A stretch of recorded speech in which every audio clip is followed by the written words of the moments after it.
आज ही डाउनलोड करें Skymet mobile app, पूछे मौसम का हाल अपनी पसंदीदा भाषा में और रहे बाकियों से एक कदम आगे। नमस्ते दोस्तों, स्काईमेट वेदर में आप सभी का बहुत बहुत स्वागत है। मेरा नाम महेश पलावत है। आज 25 फरवरी है, तो अगले कुछ दिनों के दौरान कैसा मौसम रहेगा इस पे नजर डालने से पहले हम देखेंगे कि जो हीट वेव का कॉन्सेप्ट है, जो यूजुअली क्या होता है कि अप्रैल और मई में हीट वेव दिखाई देती है, और ये जो सर्दियों के महीने होते हैं, जनवरी और फरवरी आपको मालूम है कि सर्दियों के महीने माने जाते हैं, और उसके बाद प्री मानसून आता है, यानी बसंत ऋतु भी कह सकते हैं, और प्री मानसून आता है, उसके बाद फिर मानसून आता है। तो जो प्री मानसून सीजन होता है, यानी कि मार्च, अप्रैल और मई, ये जो 3 महीने होते हैं, इसमें तापमान बढ़ते हैं, खास करके उत्तर भारत और मध्य भारत के साथ साथ दक्षिण भारत में। लेकिन अब क्या है कि जो हीट वेव है वो उस समय आती है, लेकिन इस बार हीट वेव समय से पहले आ गई है।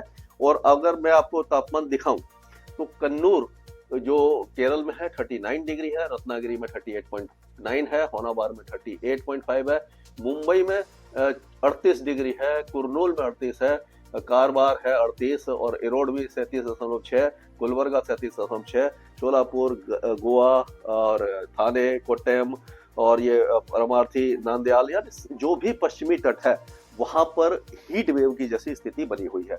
यानी हीट वेव क्या होता है, आपको मालूम है कि जब 40 डिग्री से ऊपर टेम्परेचर चले जाते हैं और जो इसका जो डिपार्चर होता है नॉर्मल से, वो 4.5 डिग्री या ज्यादा होना चाहिए। ये तो है जो प्लेन एरिया है, लेकिन जो तटीय इलाके हैं, कोस्टल एरिया में 37 डिग्री का तापमान भी हीट वेव में काउंट होता है। क्यों होता है? क्योंकि जो 37 डिग्री अगर टेम्परेचर है, तो आपको मालूम है कि समुद्र तट के आसपास जो इलाके हैं वहां पर नमी ज्यादा होती है। अगर तापमान ज्यादा है और हवा में नमी ज्यादा है तो डिस्कम्फर्ट इंडेक्स बढ़ जाता है, यानी जो फील लाइक टेम्परेचर, जो महसूस होता है तापमान, वो उससे भी ज्यादा होता है। तो अगर 37 डिग्री है तो 42 और 43 डिग्री जैसी गर्मी आपको महसूस होगी, पसीना सूखेगा नहीं और हीट स्ट्रोक के चांसेस बन जाते हैं। तो इस तरह का जो मौसम बना हुआ है पूरा अपना जो महाराष्ट्र का तट है, दक्षिणी तट है, वहां से लेकर के केरल और कर्नाटक के तट तक इस तरह का ये हीट वेव कंडीशन बनी हुई है। और 1-2 दिनों के बाद गुजरात में भी ये इस तरह की हीट वेव आ जाएगी।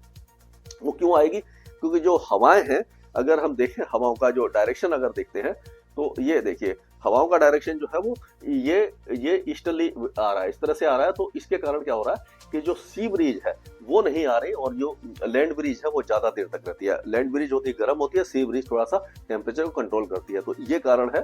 तो ये हम कह सकते हैं कि हीट वेव समय से पहले दस्तक दे चुकी है। अब अगर वेदर सिस्टम देखें तो एक वेस्टर्न डिस्टर्बेंस पहुंच चुका है पहाड़ों पर, और स्नोफॉल शुरू हो गया है। पहाड़ों पर हो गया है, गिलगित बाल्टिस्तान, मुजफ्फराबाद, लद्दाख और जम्मू कश्मीर के ऊंचे पहाड़ों पर स्नोफॉल हो गया। और कल से जो स्नोफॉल है वो उत्तराखंड और हिमाचल प्रदेश में शुरू हो जाएगा। और ये जो आपका जो पंजाब प्रांत है इसका पाकिस्तान का, वहां पर अच्छा बारिश हो रही है, और अफगानिस्तान में भी स्नोफॉल भी हो रहा है, बारिश भी हो रही है। एक वेस्टर्न डिस्टर्बेंस अफगानिस्तान के पास है, दूसरा ईरान के पास है, यानी कि लगातार वेस्टर्न डिस्टर्बेंस अब आएंगे। तो एंटी साइक्लोन बना हुआ है जो मध्य प्रदेश पर है। इसके कारण क्या हो रहा है कि ये एंटी साइक्लोन के कारण जो हवाएं हैं वो आप देखेंगे कि वो इस तरह से चल रही है। ये देखिए, यानी ईस्टर्ली जो विंड है, ये अंदरूनी जो हवाएं है, यहाँ पर गर्मी है, गर्म हवाएं जो आ रही है वो गुजरात, महाराष्ट्र और ये कर्नाटक और केरल तक आ रही है। अगर ये वेस्टर्ली विंड होती, यानी समुद्र से आ रही होती, तो ये टेम्परेचर को कंट्रोल करती, यानी कि टेम्परेचर इतना ज्यादा नहीं बढ़ता। लेकिन ये सूखी हवाएं इस एंटी साइक्लोन के कारण आ रही है, इसीलिए पश्चिमी तट का तापमान बढ़ रहा है। तो अब देखेंगे, टेम्परेचर हमने देख ही लिए।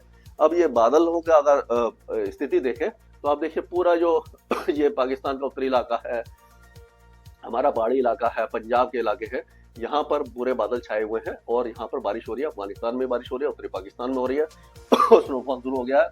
लेकिन ये जो बादल आप देख रहे हैं, ये सिंधु बलूचिस्तान और आपका जो गुजरात है और राजस्थान है, ये मध्यम और ऊंचे बादल है, तो इसमें बारिश की संभावना बहुत कम होती है। लेकिन हल्की बूंदाबांदी से इनकार नहीं किया जा सकता, 1-2 जगह पर हल्की बूंदाबांदी हो सकती है। लेकिन जो बारिश है वो अभी फिलहाल अमृतसर वगैरह में भी हो गई, आपने देखा होगा, और पंजाब के कई इलाकों में बारिश आज हुई है।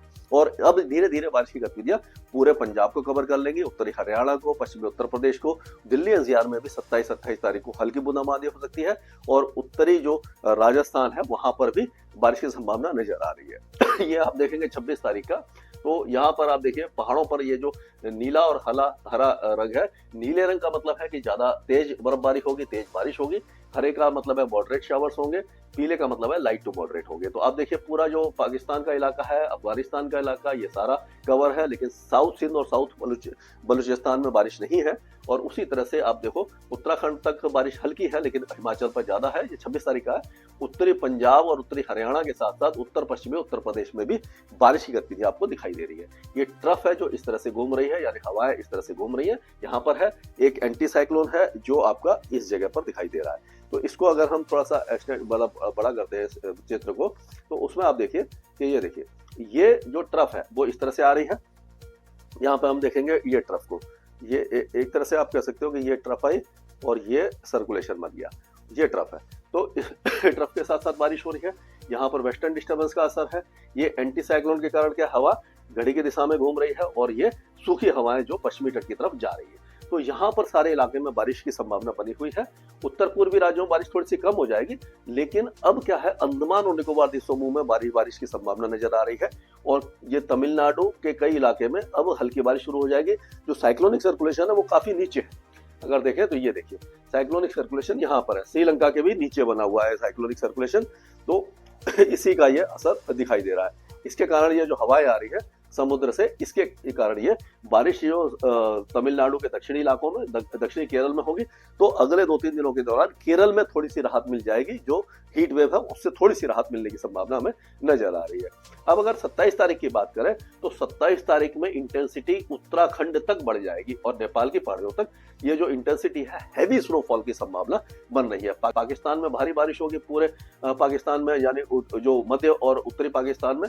उसी तरह से पंजाब और हरियाणा के साथ साथ दिल्ली एनसीआर में बारिश हो सकती है। और राजस्थान की बात करें तो अनूपगढ़, सूरतगढ़, गंगानगर, हनुमानगढ़, ये जो इलाके हैं, और चूरू और बीकानेर के उत्तरी इलाकों में बारिश की संभावना नजर आ रही है। कई मित्र पूछ रहे हैं कि मध्य प्रदेश में बारिश नहीं है। जैसे मंदसौर वगैरह के बारे में कई बार एक भाई पूछ रहे हैं कि वहां बारिश होगी कि नहीं, अफीम की खेती को नुकसान हो सकता है। तो वहां चिंता न करें। पूरा मध्य प्रदेश और उत्तर प्रदेश के ज्यादातर इलाके, बिहार, झारखंड, पश्चिम बंगाल, ये शुष्क रहेंगे। गुजरात और दक्षिणी जो राजस्थान है और मध्य जो भाग है राजस्थान का, वो भी सूखा ही बना रहेगा।